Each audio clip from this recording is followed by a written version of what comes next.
Baghdad में एक बुजुर्ग थे तो दर्जियों का काम करते थे। उस जमाने में ना खोटा सिक्का भी कभी कभी आ जाता था, चलता नहीं था कहीं भी। तो वो बाबा जी की दुकान मशहूर हो गई थी कि वहाँ खोटे सिक्के भी चल जाते, लोग दे आते थे खोटे सिक्के, बहुत सारे लोग दे देते, बाबा जी चुप करके कबूल कर लेते। मशहूर हो गया, जो भी जाता खोटे सिक्के दे आता, बाबा जी कबूल कर लेते। फिर शाम को ना घोड़े पे बैठ के जाते और दरिया में बहा। एक दिन कुछ बंदे खोटे सिक्के लेके आ गए, तो बाबा जी अभी मुसल्ले पे थे, नमाज पढ़ रहे थे, तो बेटे ने कपड़े दिए तो खोटे सिक्के वसूल किए। तो वो खोटे सिक्के देने वाला शख्स खोटे सिक्के दे रहा था, तो वो बच्चा कहने लगा तुमने बड़ी अच्छा बेवकूफ बनाया मेरे अब्बा को, खोटे सिक्के दे ले जाओ। कहने लगा तुम्हें वाकई नहीं पता चलता खोटे हैं? कहा अब्बा जी का नहीं मुझे पता, पर मुझे तो पता है ना। और मेरा अब्बा शाम को खोल कर देखता है तो फिर जो खोटे खोटे होते हैं उन्हें दरिया में बहा के आता है, ले जाओ अपने।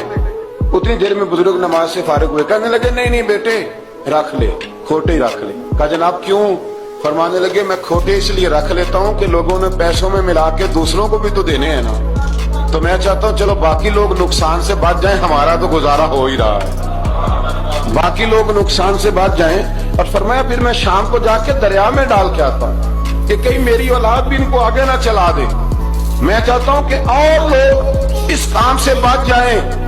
दरवेश कहते हैं कि जब उस बाबे का आखिरी वक्त आया ना, तो जो उसने जुमला कहा मेरा कलेजा फट गया। आखिरी वक्त जो उसने दुआ मांगी तो